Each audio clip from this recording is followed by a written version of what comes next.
Да читаме и анализираме со одредена доза на скептицизам, доста со манипулации. Медиумската писменост ќе го победи духовното робство во 21 век, се дел од пораките на студентите кои ги испратија на митингот пред платото на Универзитетот Свети Кирил и Методи.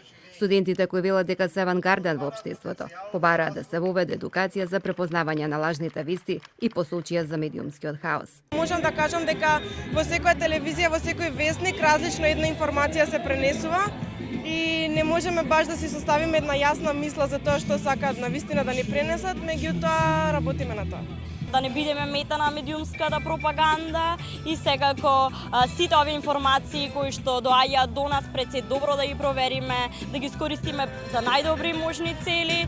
Фактички целосниот наплив на информации не доведува да го потикнеме осознавањето на медиумската писменост, кој што е клучен манифест за осознавање на истата. Студентите се високо мотивирани да кажат нешто против медиумската манипулација со сите општествени проблеми, вели комуникологот и раководител на проектот Медиумска мета, професорката Јасна Бачовска-Недик.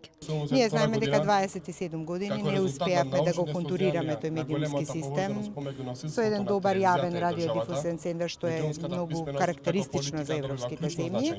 И треба сите заедно конечно да собереме енергија,